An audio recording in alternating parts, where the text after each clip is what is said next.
Bismillahirrahmanirrahim. Alhamdulillah ve salatu ve selamu ala Rasulillah. Merimdүү жана ырайымдуу Аллах Тааланын аты менен баштайбыз. Жана пайгамбарыбыз саллаллаху алейхи ва салламга салам салаваттарды айтабыз. Бизге келген суроолор ушунчалык көп болгондугуна байланыштуу WhatsApp номерге келген каттарды азыр жооп берип жетишпей калдык. Ошол себептен атайын өзүнчө бир ушундай эфир кылып, адамдарга түз эфир кылып, адамдардын келген суроолоруна бул жактагы азыркы биздеги дая суроолорго жооп беребиз. Ал эми түз эфирден келип калган суроолор болсо, аларга дагы жооп бергенге аракет кылабыз. Негизинен бизге келген суроолордун саны өтө көп болгондуктан адамдарга жооп берип жетишпей жатабыз. Себеби биздин башка дагы сабактарыбыз бар, университетте сабак беребиз, мечиттерде сабактарыбыз бар, телевиденияда, башка жактардагы сабактарыбыздан улам ошол берилген суроолорго жооп берип жетишпей жатабыз. Бизге суроо берген мусулман бир туугандар бир сабырдуулук менен күтүп турсаңыздар жакшы болот иншалла. Себеби мен колуман келишинче берилген суроонун ордунда жооп бергенге аракет кылып жатканмын. Себеби суроолор өтө көбөйүп кеткендиктен биз жетишпей калдык. Анан ошол жетишпей калган суроолорду бул жактан атайын тизмектеп, анан ошону жооп берип, адамдарга өзүбүздүн берген суроолорго жоопторду, аманаттарды кайтарууну туура көрүп атабыз. Бизде эгерде түз эфирден элдер, адамдар суроо бере турган болсо, бул суроолор бүткөндөн кийин мүмкүн түз эфирдеги суроолорго дагы жооп бергенге аракет кылабыз. Эгерде биз Аллах Таала бизге мүмкүнчүлүк бере турган болсо, ушул сабагыбызды дайым улантып, элдерге түз кайрылууларына жооп берип, жана элдерден келген суроолорду мынтип тизмектеп да жооп бергенге биз аракет кылабыз. Анда суроо жообубузду баштасак, бизге келген суроолордун биринчиси: жалгыз окуп атканда адашып кетип, жаңы саждада бир жака эле салам берип алса эмне болот? Бул суроону берген адам ошол жакында эле бир чыккан жооп болду. Ошол имам болгон мезгилде бир жака салам бериш керек, ал эми жеке окуп атканда эки жака салам бериш керек. Бул жанагы адашуу саждасын же болбосо сажда сахвыны кылып атканда бир жака салам берип туруп анан адашуу саждасын кылабы, же эки жака берип салам берип туруп анан кийин адашуу саждасын кылабы?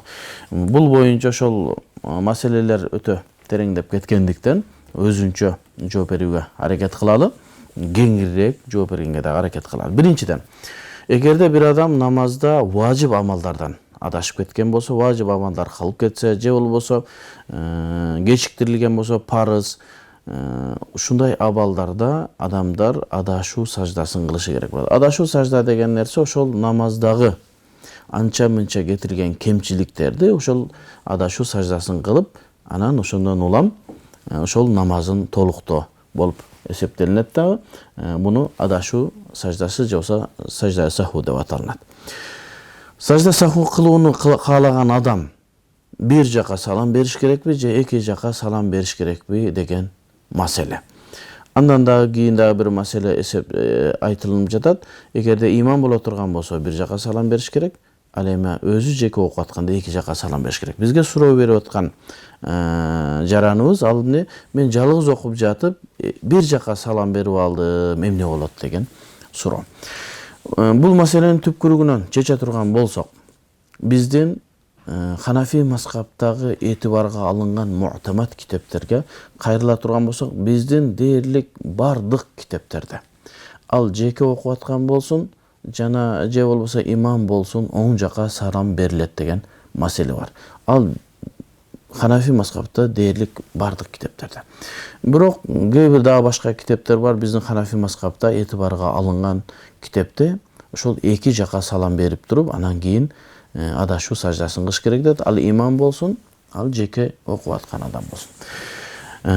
Эгерде биз ошол китептерге токтоло турган болсок, биздин Орто Азияда, деги эле дүйнөдө эң таанылуу болгон китеп Ал-Хидая китебинде, Хидая Шарху Бидаятул Муктади, имам Маргинанидин китебинде ошол киши эмне дейт? Эки жака салам бериш керек. Ва хува сахих. Мына ушул нерсе туура деп айтылат.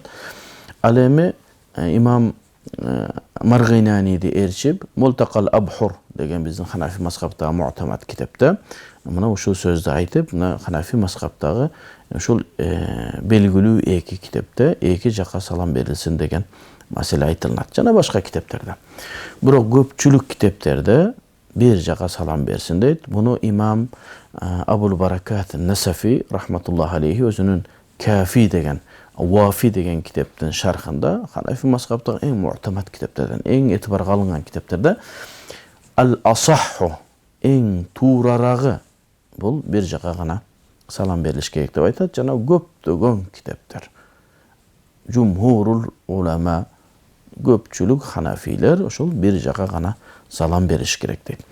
Эми ушул маселеден ушундай болуп, эки маселе айтылып калганда кантип таржих кылып же болбосо кайсы сөзгө фатва берилет?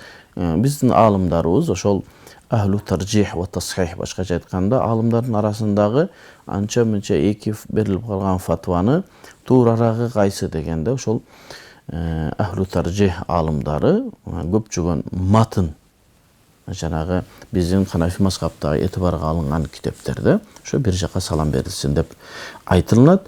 Бирок имам Маргинанидин сөзү дагы mu'tamad, бирок ошол асах туурарагы имам Абул Баракат Насафи айткандай бир жака салам берилет дейт.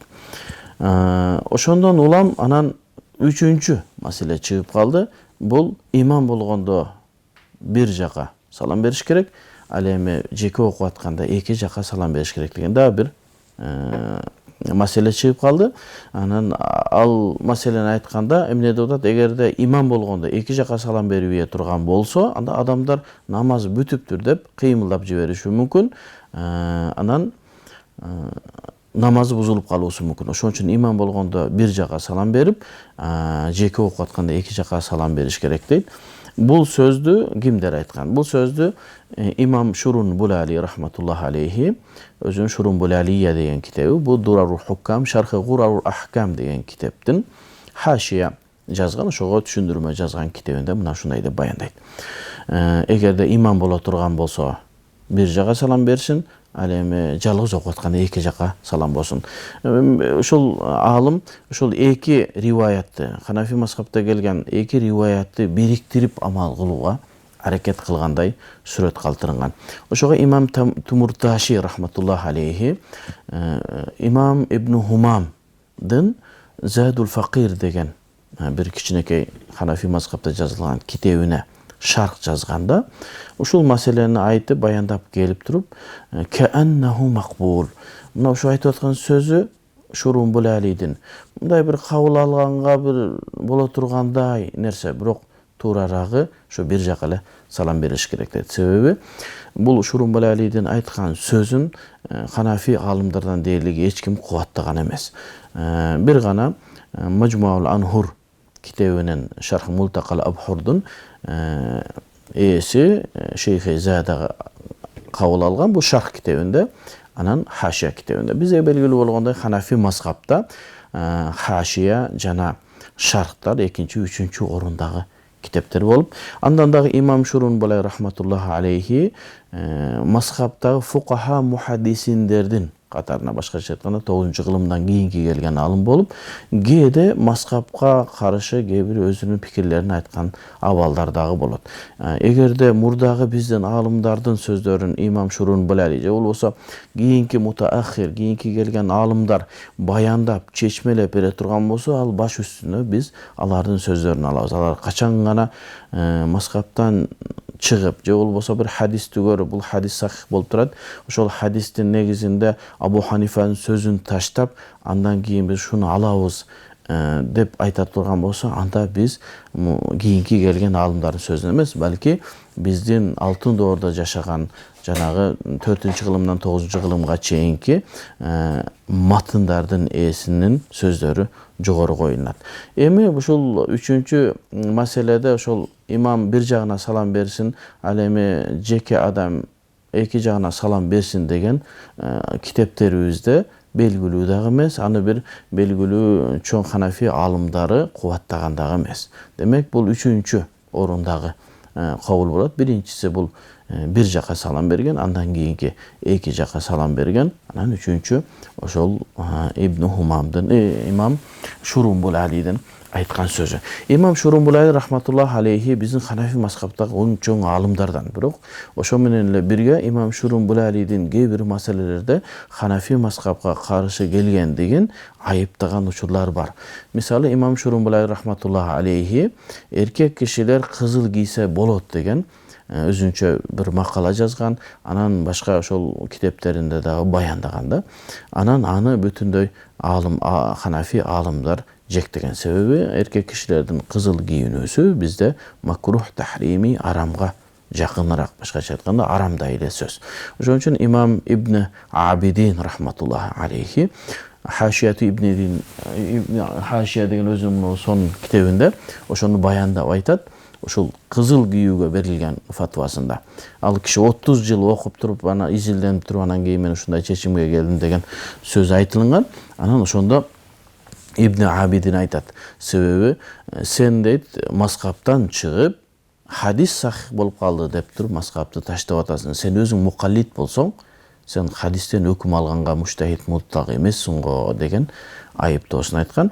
Ошого имам Шурумбул Али рахматуллах алейхинин кээ бир Ханафи мазхабта айткан сөздөрүн дагы бир жакшылап карап, анан Ханафи мазхабта муhtамат китептерге салыштырып анан айтыш керек. Адамдардын мындай бир эки анжы же болбосо бир түшүнүксүз бир абалга калтырбастан. Бизде амал кылынып келеткан маселе ушул бир жагына гана салам берип, анан айтат, ал жалгыз адам болсун, имам болгон болсун. Анан имам Шурумбул Али рахматуллах алейхин Нурул Идах деген Ханафи мазхабта матн китеби да бар. Ал жерде ошо бир жака салам берсин деп айткан. Анын шархы Маракыл Фалахта дагы мына ушул сөздү бекемдейт. Ооба, эки жака салам берүү сахих дейт, туура дейт. Бирок асах туурарагы бул бир жака кара салам бериш керек дейт. Муну көптөгөн Ханафи аалымдар айткан. Анын арасында жогоруда айтып өткөндөй Абул Баракат Насафи өзүнүн Кафи китебинде, мына үлкөн аябай сонун китеп, бул киши китепте эмне асах туурарагы бир жака гана салам берилиш керек дейт. Аллаху аалам бис-саваб. Экинчи суроо, сажда сүрөсүнүн аяттарын окусаң же уксаң дароо сажда кылгыла деп уктум. Сажда кылууга ыңгайсыз жерде болуп кантип сажда кылабыз деп.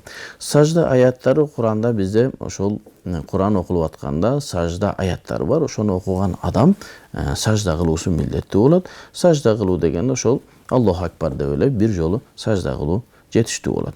Эми ошол сажда кылганды окугандан кийин дароо кылуу керек экендигин уктум дейт. Бизде андай маселе жок. Дароо кылсаңыз жакшы. Бирок башка мезгилдерде эле эстегениңизде сажда кылсаңыз болот. Мисалы, күн батып аткан мезгилде Куран окуп аткан мезгилиңиз болуп калса, ал мезгилде сажда аятын окуп кала турган болсоңуз, анда ал мезгилде сажда кылуу дурус эмес. Же болсо күн төбөгө келгенде, же күн чыгып аткан мезгилдерде, мына ушул мезгилдерде аны кийинкиге жылдырып, андан кийин убакыт болгондо эстеп унутпастан сажда кылып кой, себеби бул важип болот биздин Ханафи мазхабта. Аны эми ыңгайсыз болуп калса, таза эмес жерде болуп калса, бул бизге суроо берген мусулман бир тууганыбыздын суроосундай болуп, анда башка мезгилде аны сажда кылып беришке болгону аны унутпаш керек. Үчүнчү суроо, тамак ашка кошулмалары кармин кошулса жегенге болобу? Бул өтө оор маселе. Бул суроого мен өзүнчө бир маселе, бир макала жазып аткам. Ошону алымдар кеңешине алып кирсем деген бир жакшы ниетим бар. Кошулмасы же болбосо кармин кошулунган азык түлүктөрдүн жегенге болобу? Мен адашпасам, ушул муфтият тарабынан бул арам деген, кармин кошулмасы арам деген фатваны угуп калдым. Бирок ошону тактаганга мен азыр убактым болбой жатат. Мүмкүн барып тактайбыз. Негизинен кармин кошулунган азыктарды жесек болобу деген маселе. Бул азыркы мезгилде келген маселе болуп, оор маселелердин бирөөсү. Эми кармин деген эмне? Кармин деген нерсе өзүнчө бир курт болот экен. Мына ошол курт краситель же болсо боек эретинде колдонулат экен дагы, ошол тамак ашка кошулат экен. Эми ошол тамак ашка кошулунган ошол краситель же болсо боектор арам болуп калабы деген маселе. Ханафи мазхабта курт кумурскаларды макрух деп айтылат. Алар эмне? минел хабаис, жана адамдар жегенде жиркене турган нерсе. Эми ушул тамак ашка кошулуп кала турган болсо кандай болот? Бул ушу маселени чечерден мурда дагы бир маселеге токтолсок, азыркы мезгилде Кытайда жана башка жактарда ушул карминдин заменитель орун басарларын ойлоп таап коюштур, химикат менен жасап. Алар эгерде ошону кошулган болсо, анда биз эгер нажас эле нерсе кошулбаган болсо, чочконун бир мүчөлөрү, башка нерселер кошулбаган эле болсо, аны адал деп айтат элек, себеби химикаттан жасалынган нерселерди. Анан эгерде ошол курттан жасалынган карминдердин өкүмүнө токтолушубуз керек.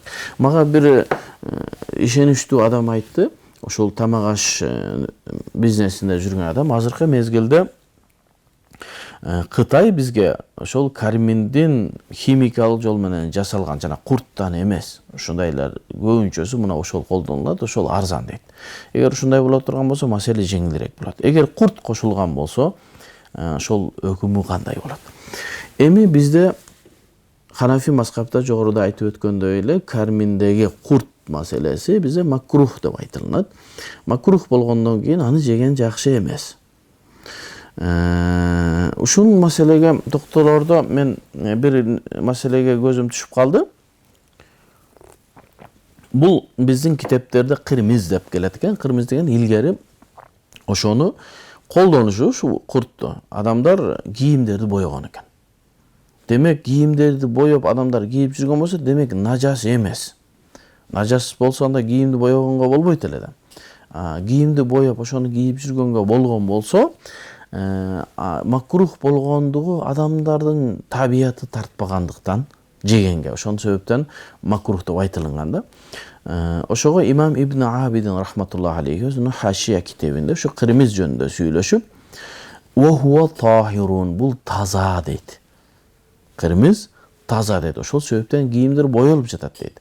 Кийимдер боёлуп жаткан болсо, демек ошо нажасат болбогондугу үчүн боёлунуп адамдар намаздарында кийип атат.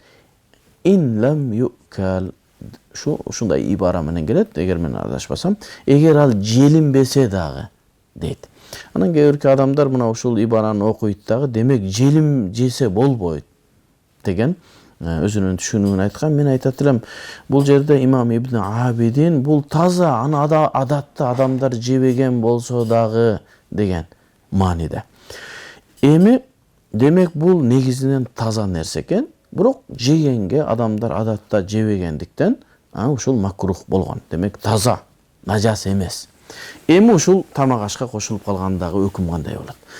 Бизде умумул балва деген маселе бар. Умумул балва деген нерсе адамдарда көп сейрек кездешип, андан сактануу мүмкүн болбой калган маселелерди умумул балва деп, кээ бир маселелерге, шариатта тыйылган маселелерге умумул балванын негизинде уруксат берилген абалдар бар.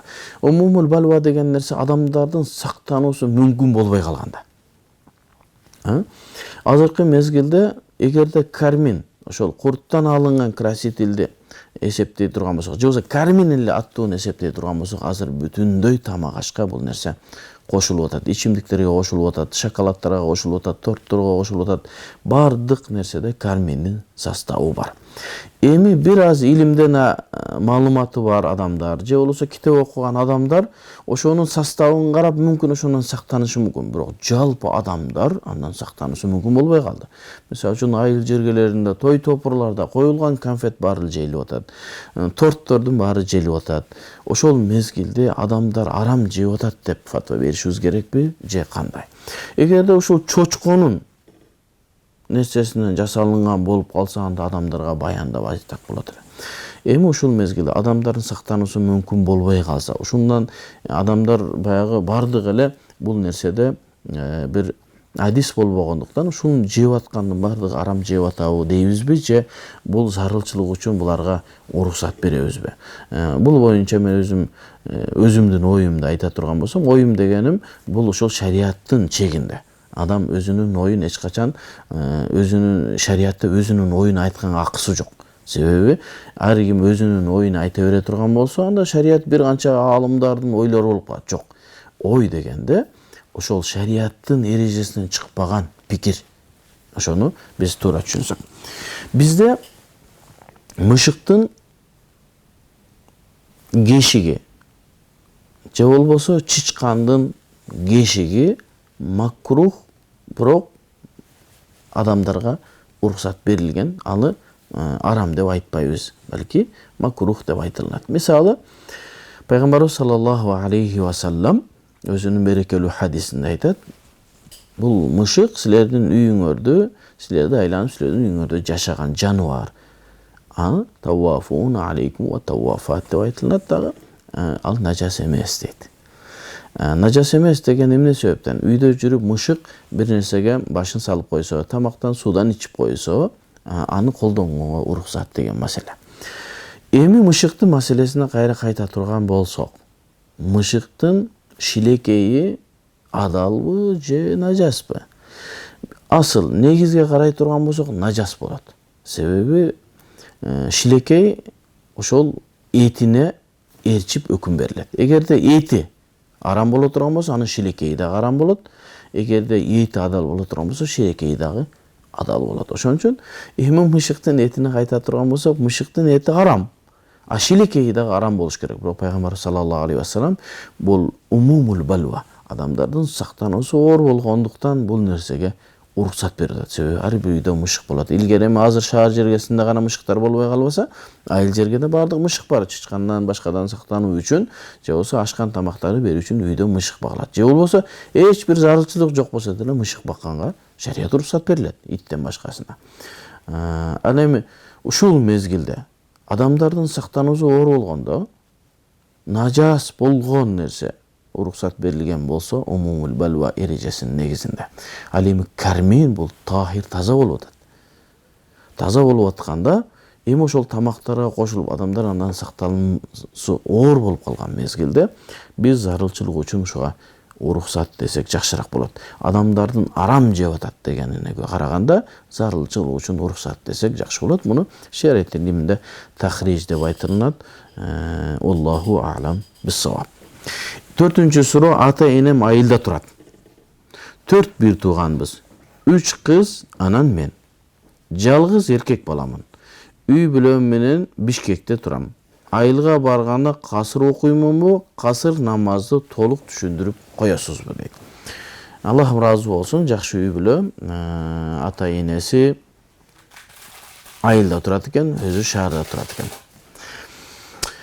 Эми ушул маселеге келе турган болсок, касыр намаз деген эмне? Касыр намаз деген нерсе Аллах Таала тарабынан бизге жарда уруксат берилип, бизге жеңилдик берилген. Сапарга чыккан мезгилде же башка жака алыс сапарга чыккан мезгилде намаздарды, 4 рекеттик намаздарды 2 рекет кылып кыскартып окууну касыр деп айтылат. Бул биздин мусулмандарга ушу Аллах Тааланын жеңилдиги.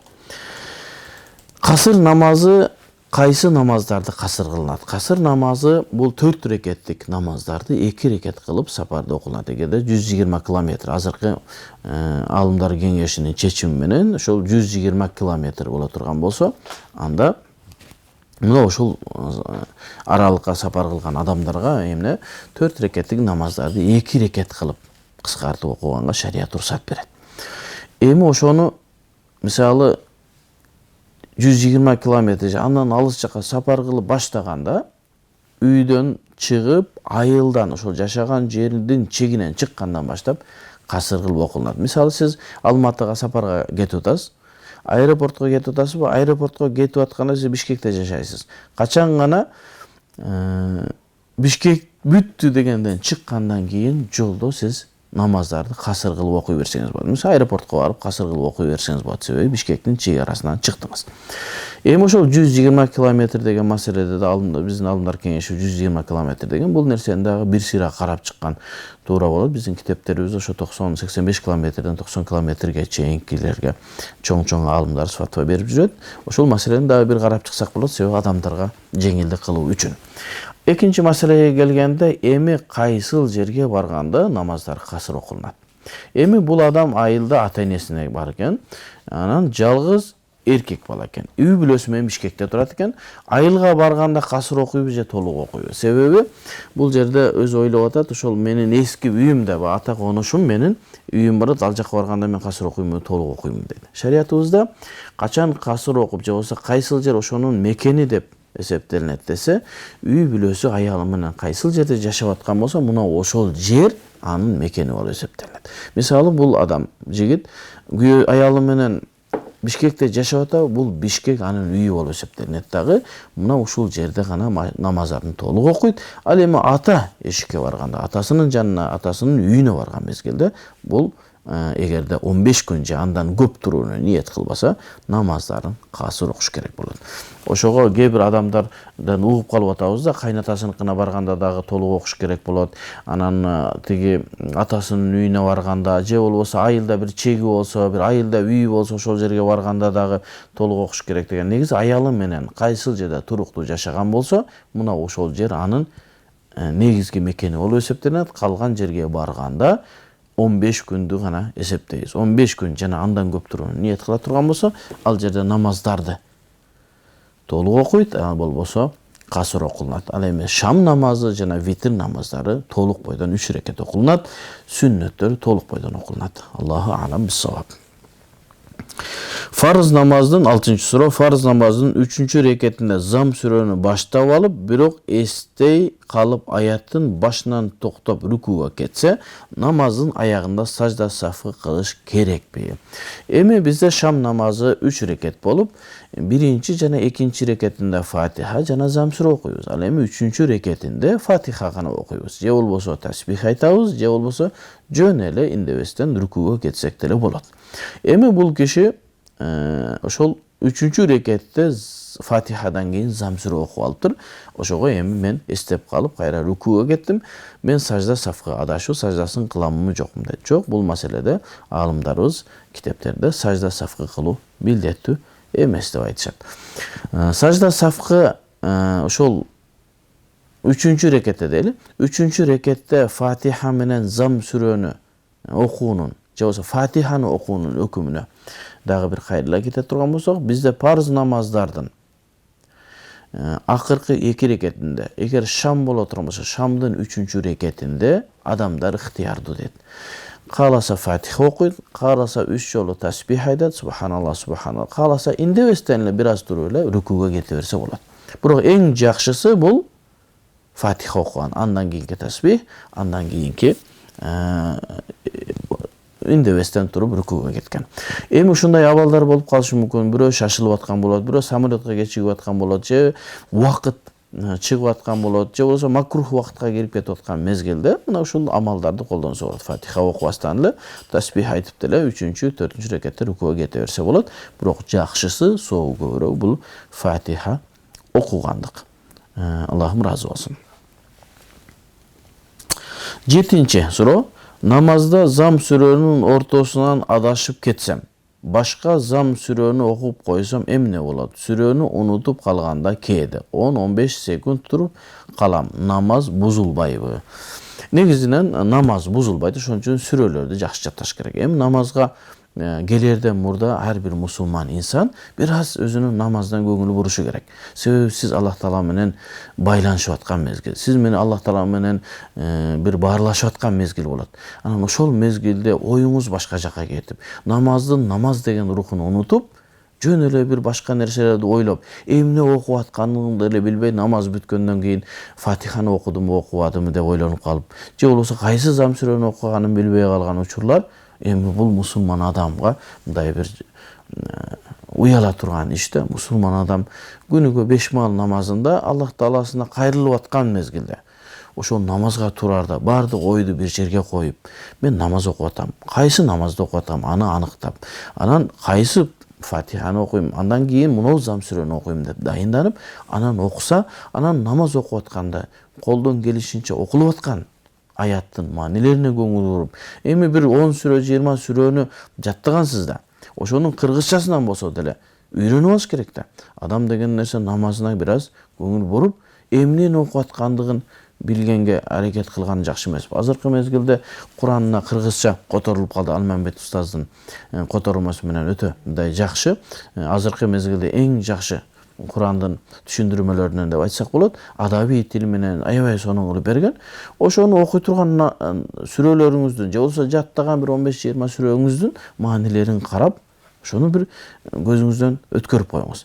Анан ошондо намазыңыз даамдуу болот, намазыңызда рахат болот, намазыңызда ошол Аллах Таала менен байланыш болуп атканыңызды сезесиз. Анан ошондо пайгамбар саллаллаху алейхи вассаламдын арихна я Билал, бизге азан айт, бизди намазды эс алдыр деген намаздын даамына келесиз. Ошон үчүн намаздарды сүйүнүү менен, рахат менен окуш керек. Эми рукуда намазды окуп атканда баягы зам сүрөдөн адашып кеттим дейт. Эгерде 3 аят окуган болсоңуз, кыска аяттардан, ошол жетиштүү болот. Эгерде 3 аяттан азыраак болуп калып, аны окуй албай калып, башка сүрө эсиңизге келип окусаңыз деле намазыңыз бузулбайт иншалла. Ага сажда сафкы дагы кылбайсыз. Ал эми узун аят окуган болсоңуз, анда 1 аят деле жетиштүү болот. Себеби намаздагы зам сүрө жана фатихалар бул важип, намаздын важиптарынан болот. Важиптын калып кетүүсү менен, адашып кетүүсү менен намаз бузулбайт, балки сажда сафкы кылса толуктоо болот, бирок бул маселеде сажда сафкы кылуу милдеттүү эмес. Намазда 8-суроо, имам рукуда тургандан кийин Роббана ва лакал хамд деп айтат эмеспи? Имам рукудан тургандан кийин Роббана ва лакал хамд деп айтат эмеспи? Жок. Имам рукудан турганда Сами Аллаху лиман хамида деп турат. Роббана ва лакал хамд дегенде аркадагы уюган адамдар айтат. Эгер мага бирөө уюп окуп атса, экинчи рекетте анын даараты бузулуп, мен жалгыз калсам, Роббана ва лакал хамд айтамынбы же айтпаймынбы? Эми маселени мындай түшүндүрөлүк да, имам болуп атканда, эгерде аркаңызга адам уюганын билсеңиз, ошол жанагы рукуга кетип аткан, саждага кетип аткан Аллаху акбар деп такбирлерди жана Сами Аллаху лиман хамида деп рукудан тургандагы дуалар, булар сүннөт амалдар. Мына ушуларды аткарасыз. Анан качан тиги аркадагы дарат алган адам дараты бузулуп кетип калса деле, сиз Сами Аллаху лиман хамида деп анан үнүңүздү чыгарып айта берсеңиз болот. Бирок Роббана ва лакал хамд айтасызбы, айтасызбы, ушул маселе. Эгерде сиз намазыңызда турганда аркаңыздагы жалгыз адам кетип калганын билген болсоңуз, анда сиз өзүңүз жалгыз окуп аткан болосуз дагы, Сами Аллаху лиман хамида дейсиз дагы, аркасынан Роббана ва лакал хамд деп айтасыз. Себеби сиз жалгыз окуп аткан адам болуп каласыз.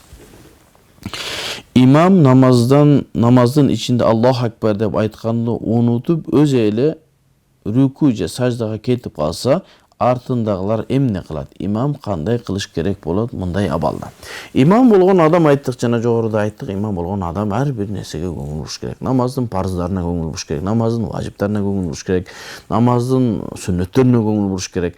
Эми Аллаху акбар деп рүкүгө кеткенде, саждага кеткенде айтыла турган зикирлер бул сүннөт амалдардан.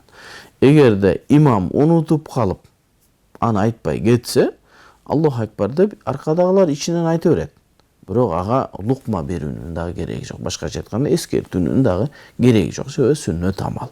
Аркасындагы адамдар эч нерсе кылбай, өзлөрү Аллаху акбар деп кете бериш керек дагы, имамды ээрчий бериш керек. Аны имам сажда кылуусу милдеттүү болбойт, себеби сүннөт амалдардан.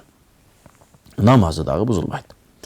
10-суроо, кошунанын алчасы менин огородума ашып өсөт.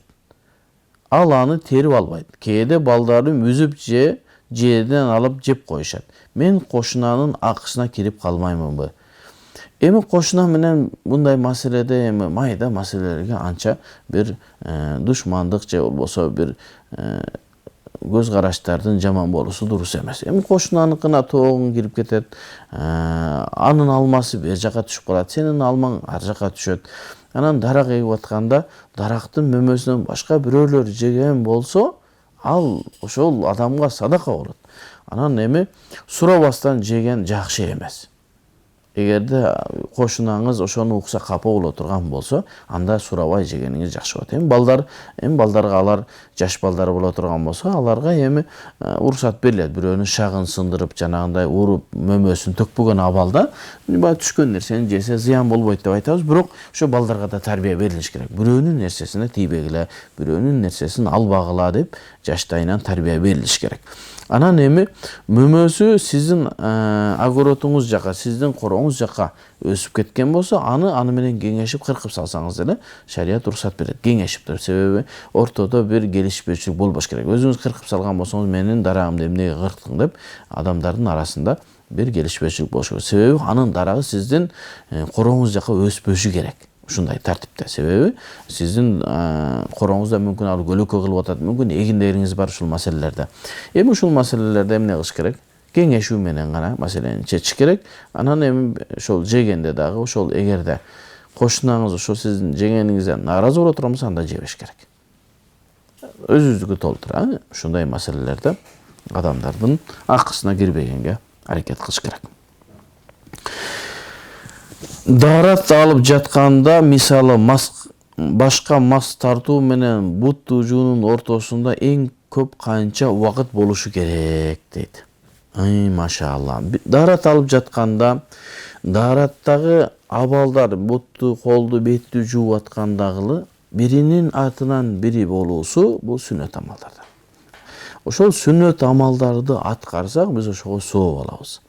Эми бир себептер болуп калып, экөөнүн аралыгы алыстап кете турган болсо, кандай болот? Эгерде өтө алыс болуп кете турган болсо, анда баягы сүннөт амалды аткарбай калгандыктан, биринин артынан бирин жуу бул сүннөт амалдарын аткарбай калганыңыз үчүн ал сооптон кур калып калган болуңуз мүмкүн болот.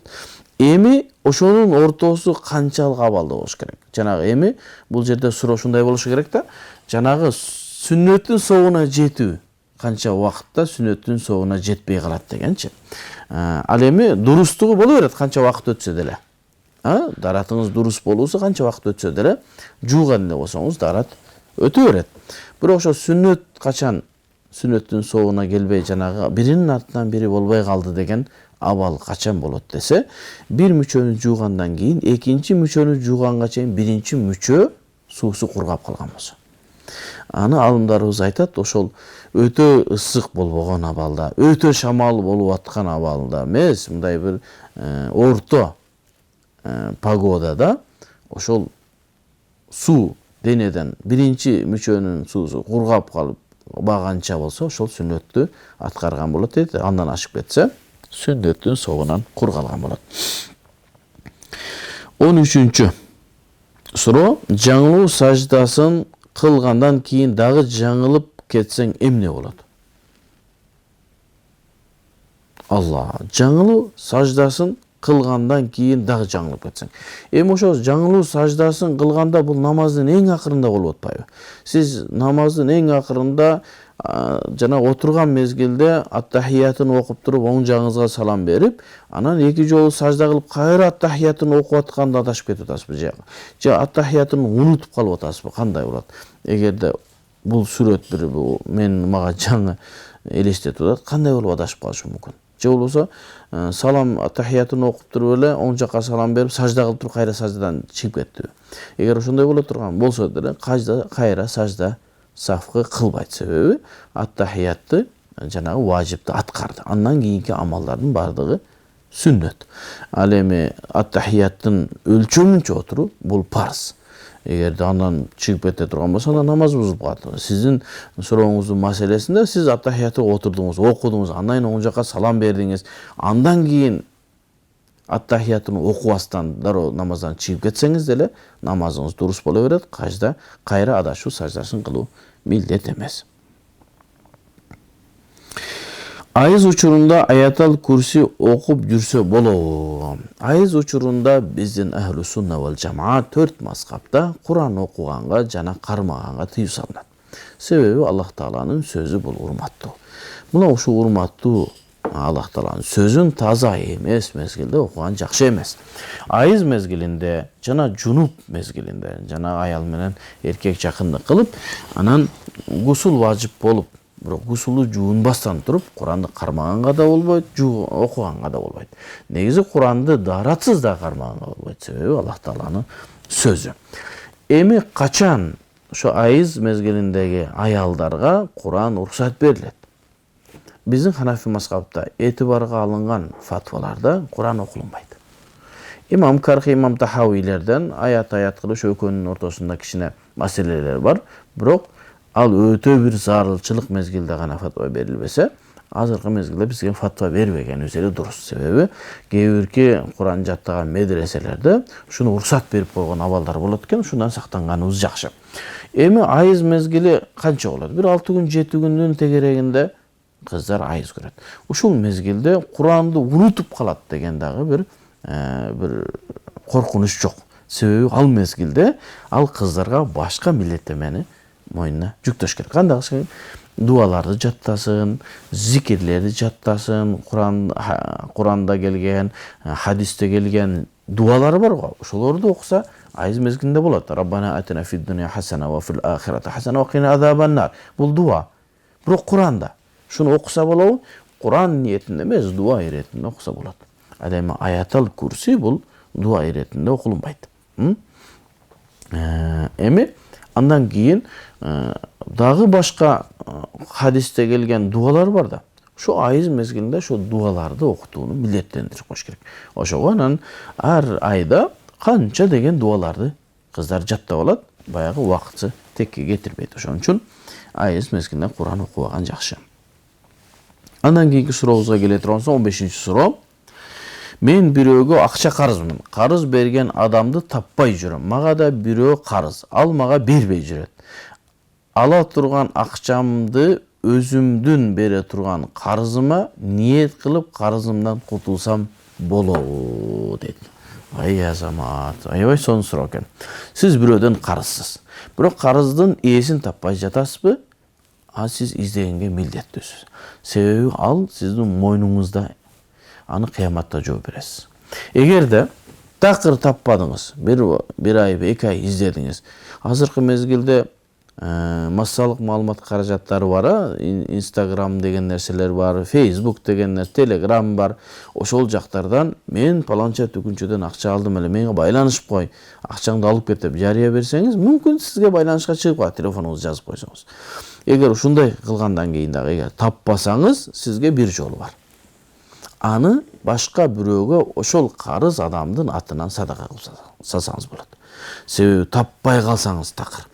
Анан бир мезгили келип туруп, ал киши кайра келип калды дагы, мен келдим, мен карызымды бер десе, анын кайра карызын төлөп бергенге милдеттүүсүз. Ал эми жанагы берилген садака сиздин эсебиңизге өтөт. Ал эми сиз башка бирөөдөн карыз болсоңуз, ага ошону тияка өткөрүү жок.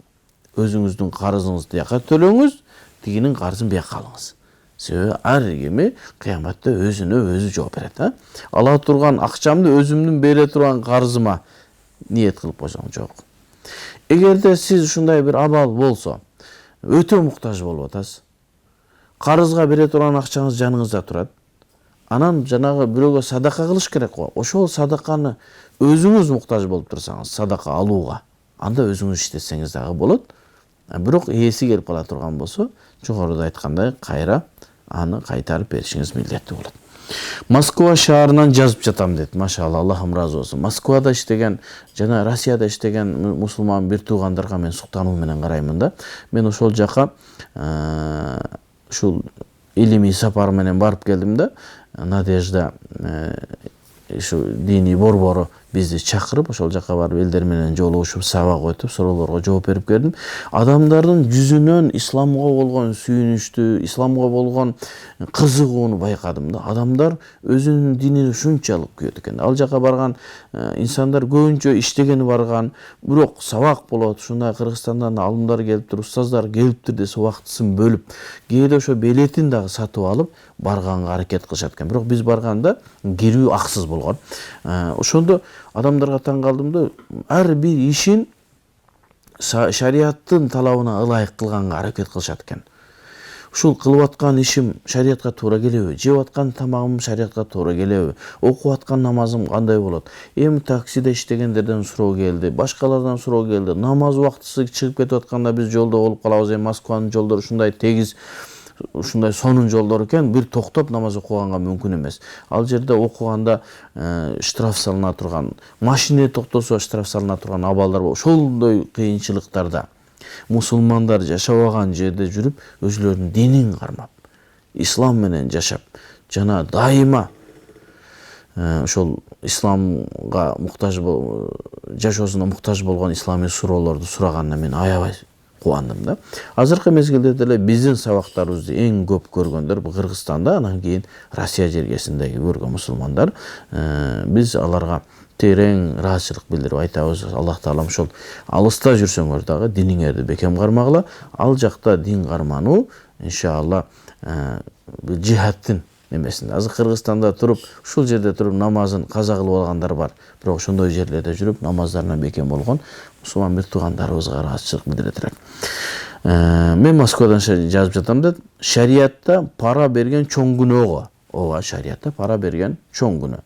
Бир жолу мечиттен полиция кармап кетти деп. Көрдүңүзбү? Баягы документи же башка бир нерсе болушу мүмкүн, полиция кармап кетти. Документтер баары жакшы. Демек, жанагы орустар, алар динсиздер, акчага муктаж болуп калса керек да. Документтери баардыгы жакшы. Жакшы ниет менен баргам, жума намазын окуп келейин деп караң. Шу Москвада туруп да жума намазын окуп. Бизде ушул жерде туруп жума намазга барбай, базарда отургандарды көрүп атабыз.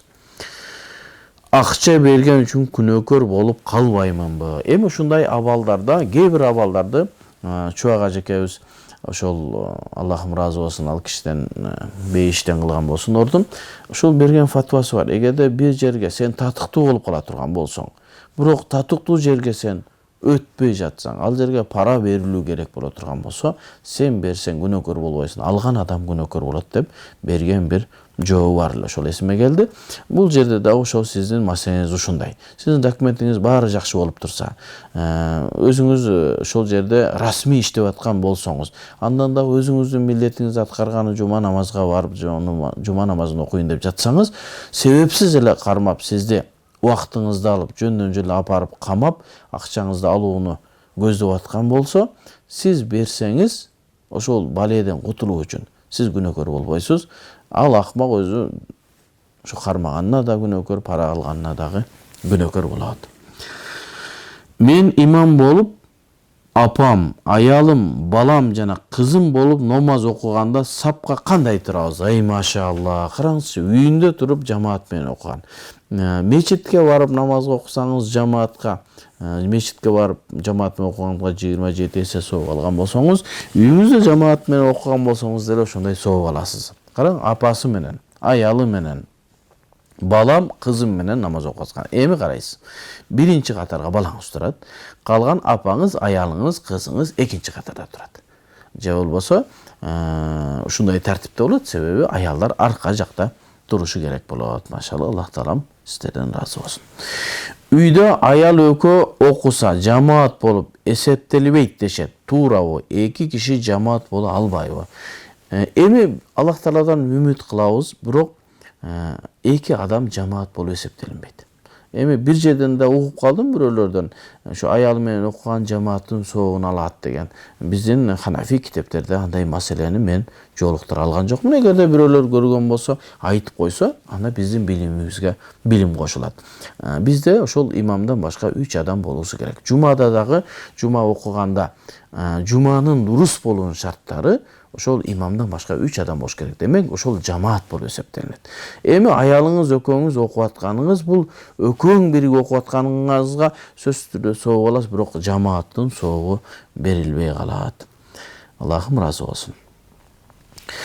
19-суроо, кылган ишимде рия болуп калбаса экен деп көп кыжаалат болом. Аллах ыраазычылыгы үчүн бир иш жасап жатканда, ушул кылган иштеримди акыретте адамдар көрсө бул ушундай жакшы иштер кылчу турбайбы деп, ошол жактан макташса таң калышса деген ниет рия болуп эсептелинеби?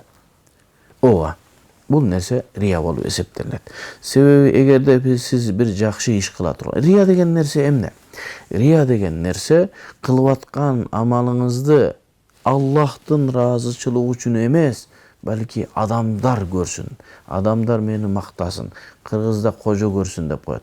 Ошондой кылып ама иш аткарган болсоңуз, анда мүмкүн кылган ишиңизге бир адамдар пайдаланышы мүмкүн, бирок Аллахтын астында сиз соогу жак каласыз. Себеби ар бир ишибизди, ар бир амалыбызды, ар бир нерсебизди Аллахтын ыраазычылыгы үчүн гана кылышыбыз керек. Мына ошондо гана бизге сооп жазылат. Рия деген ушундай нерсе экен, шайтан бизге ушул жерден эшик ачат экен. Эй, сен укмушсуң да карачы, сен кылган нерсени адам кыла элек. Ойбой, сенин досторуңду карачы. Сен кылгандай, сенин намазыңды карачы. Ой, сенин кийимиңди карачы. Сен машинеңди карачы. Элдер эмне деп атат экен? Сенин кылган, салган мечитиңди карачы. Адамдар сени мактаса кандай болот? Сен кичине муну айтып кой, адамдар сени мактасын деп биздин кылган жакшы амалыбызды шайтан жокко чыгаргысы келет экен. А сиз шайтанга мүмкүнчүлүк бербеңиз дагы, ушундай ниет келип атса дагы өзүңүздү мажбурлап эмне деңиз. Менин кылган ниетим жалгыз Аллах үчүн. Мен соопту Аллахтан күтөм. Адамдардын ыраазычылыгы мага керек эмес. Адамдар разы болсо, Алла разы болсун. Разы болбосо да Аллах разы болсун. Мен бул амалымды Аллах үчүн кылып атам. Ошон үчүн пайгамбар саллаллаху алейхи вассалам өзүнүн берекелүү хадисинде эмне дейт? Оң колуң берип аткан садаканы сол колуң билбесин дейт. Ал деген нерсе ушунчалык даражада кылган жакшылыгыңды бирөөгө ашкере кылба, бирөөгө жарыя кылба.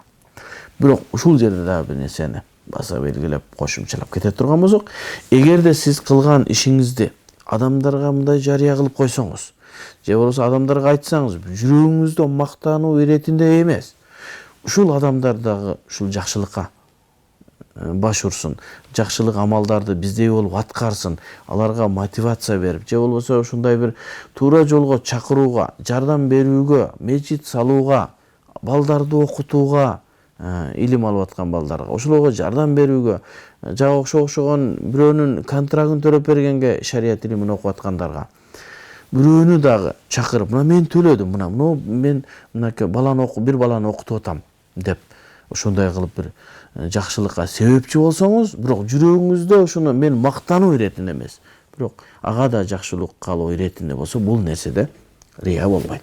Мына мисалы үчүн биз Иорданияда балдарга ушинтип жардам берүүгө мурдагы ушинтип жардам бергенбиз. Азыр сентябрдан баштап дагы аракет кылып адамдарга ушул колунда бар азамат жигиттерден суранып, балдар бир жок дегенде бир баланы окут. Ушул нерсени сага соогу тийсин деп айтып атабыз. Мисалы бизде Казакстанда Нурболот деген таксырыбыз бар. Аллахым ыраазы болсун. Дайыма ушу балдардын камын көрүп жүрөт. Акрам деген жигит бар. Мына Хусейн деген бир мусулман бир тууганыбыз бар. Немеде Кореяда иштеген балдар бар. Кореяда бир карындашыбыз бар. Ушуларга мен жардам берейин, балдар окусун, ошолордун илимине мен ортоктош болоюн деп. Бул жөрөлгөн ошол Чубак ажекебиздин жолун жолдоп баштап атабыз. Ошо Чубак ажеке ошол балдарды окуткула. Өзүң окуй албайсыңбы? Балдарды окут. Ошол балдарды окутканыңда ошонун алган илимине сен шериктеш болосуң. Ал канча илим алса ошого сен шериктесиң. Кыяматка барганда сен илим алды деген тоодой болгон сооптор келет. Я Расулалла, я Алла, мен бул илим алган эмес элем десең, жок, сен окуткансың. Сен окутуп, ошол окуткан балаң алган илим сени менен шериктеш. Ал канча адамга үйрөтсө, анын сообу да сага. Бул эң жакшы инвестиция. Илимге берилген инвестиция эң жакшы инвестиция. Биз ошого мусулман бир туугандарды чакырат элем. Ар бир бала бирден өзү илим ала албай атабы, өзү садака кыла албай атабы, же өзү меч бир чоң соопко жете албай атабы, анда бала окутсун. Илимдүүлөрдү окусун. Алар келип Кыргызстанга кызмат кылсын. Ошолордун баардыгына силер соопко ээ болосуңар. Мисалы мына мен ошо колуман келишинче балдарга жардам берип, ошол ортомчу болуп балдарды алып берип, ошолордун алды мына келип атабыз. Мага мисалы биздин эжебиз бар, Алла ыраазы болсун. ошол мен Иорданияда окуп атканда мага акча төлөп окуткан. Биз ошол жерде акчабыз жок, самса саткан күнүбүз болгон Иорданияда окуп атканда. Келинчегим саат 3-тө туруп, самса бышырат, эртең менен саат 7-де университетке барганда самса алып барып, ошол жердеги кыргызстандык, казакстандык балдарга самса сатып, анан окуганбыз. Себеби ошол жерде көп адамдар айткан, болду сен Меккеде 15 жыл окуп келдиң, болду кет да Кыргызстанга барсаң сыйргап жашабайсыңбы? Жок. Илимдин даамын таткан адам аны акырына чейин, өзү негизи илим биздин өмүрүбүз өткөнгө чейин. Ушул тозого, астагфирулла, көргө барганга чейин илим алышыбыз керек. Ошол жерде менин окуума, ошол жерде окуум токтоп калбас үчүн жардам берген инсандардын себеби менен биз келип илим алып атабыз. Россияда иштеген карындаштарыбыз бар, жардам берген, окусун деп. Анан мына келип азыр исламга, динге колубуздан келишинче кызмат кылып атабыз. Биз канча кызмат кылсак, мына суроолор канчасына кыйналып жооп берсек, бул адамдар канча пайдаланса, ошонун баардыгына ошол бизге жардам берген адамдар шериктеш. Азыр мына асты, мына Элдияр Кары деген карыбыз Иорданиядан докторантураны бүтүп келди, келинчеги менен. Өкө тең азыр устазыбыз Абдушүкүр Дамладан Аллахым ыраазы болсун, жумушка алып, мына Ислам университетинде кыздарга, балдарга сабак берип атышат. Ал азыр ушу Орто Азияда тафсир илиминде, кыраат илиминде ушу 5 адам, 4 адам болот, ошонун бирөөсү. Мына ошол канча бул жерде илим таркатканбыз, соуна баарына шериктеш болуп атышат. Андан кийин Мирлан деген устаз шейхибиз келди. Фикх илиминде докторантураны бүтүрүп келди. Ал дагы келип мына ушу Ислам университетинде келинчеги менен сабак берип атат. Бардык соуна шериктеш болуп атат ошол жардам берген инсандар. Эми алар асты келди, мына элге кызмат кылып баштады. Дагы балдарыбыз бар. Ошолорго көмөктөш боло турган болсок, иншалла соопко шериктеш болобуз. Бул нерседе рия болбойт. Бирөөлөрдү чакырып, жана бирөөлөргө ушул соопко кызыктырууда. Аллахым ыраазы болсун. 20-суроо. Дарыт алып атканда, башына мас тартканды унутуп калып, намазды баштап атканда эстесе, башына эле мас тартып коебу же толук дарат алыш керекпи? Бизде даратта 4 парыз бар. Биринчи парыз бул бетти жууган, бул ушул чач чыккандан баштап ийиктин асты менен кулакка чейин, мына ушул парыз болуп эсептелет. Экинчи парызы колдорду чыканакты кошуп жууган, 2 кол. Үчүнчүсү бутка согончокту кошуп жууган, 4-түнчүсү башына мас тарткан. Баштын 4төн бирине мас тартуу парыз, ал эми бүтүн башка мас тартуу бир жолу. Бул сүннөт амалдардан.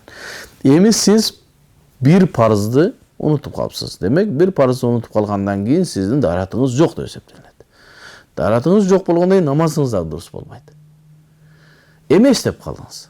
Эстеп калгандан кийин барып эле башыңызга мас тартсаңыз, даратыңыз толук болот. Эгерде ошо башыңызга мас тартканга чейин даратыңыз сынбаган болсо. Себеби сүннөттөн калып калдыңыз, себеби сүннөт биринин артынан бири кылуу болчу да даратта. Ошол сүннөттүн соогунан калып калдыңыз дагы, даратыңыз бузулбай эле турса, кайра барып башыңызга мас тартсаңыз, даратыңыз толук турат, андан кийин намаз окуй бересиз. 21-суроо. Даратым барбы же жокпу деген күмөндү абалда дарат алыш керекпи же даратым бар деген күмөнгө ишенип намаз окуй берсе болобу? Дарат эми ушул шайтан дайыма биз менен экен да, бизди эч бир ибадатка жакындаткысы келбейт да. Ушундай абалдар келет, сен даратың барбы жокпу сага күмөн салат. Эми ошондо адам өзүн өзү суроо берет. Дарат алганыңыз ачык. Себеби эстейсиз, дарат алдым мен деп. Буну якын ишеним деп айтылат. Даратыңыз бузулгандыгы ачык эмес, күмөн. Даратым бузулду, бузулбай калды. Эгер даратыңыз бузулган ачык билсеңиз, анда барып дарат аласыз. Эми ушундай мезгилде, эгерде күмөнүңүз даратты алганыңыз ачык боло турган болсо, дарат сынганы күмөн боло турган болсо, анда ошол күмөн нерсе сиздин даратыңыз жок дегенге далил боло албайт. Аны үчүн сөзсүз түрдө сизде бир ачык далил болуш керек. Себеби сизде ачык, ишеничтүү далилиңиз бар, ал сиз дарат алгансыз. А сизде күмөн бар, даратың бузулду, бузулбады деген. Демек, ошол күмөн сиздин дааратыңызды жокко чыгара албайт. Эми бул эреже, фик өкүмдөрдүн эрежеси менен айтылган маселе. Бирок барып дарат алып койсоңуз, бул өтө жакшы нерсе. Дарат алууга канча убакыт кетет, мусулман бир тууган? Дарат алууга бир 3 мүнөт убакыт кетет, 5 мүнөт убакыт кетет. 5 мүнөт эмес, 3 мүнөт убакыт кетет. Анан ушундай мезгилде күмөн менен барып намаз окубастан эмне кылыш керек? Дарат алып койгон жакшы болот. Бирок жогорудагы маселени дагы унутпасаңыз болот. 22-чи суроо.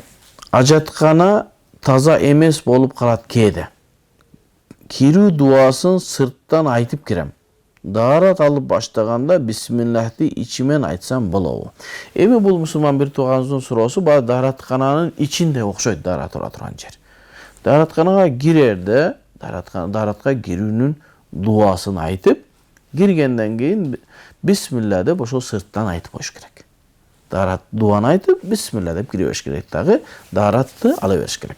Даратта бисмилланы айтуу бул сүннөт амалдардан. Бисмилланы айтсаңыз, ошого даратыңызга соо боласыз. Негизи өзү дарат бул васыйла. Намаз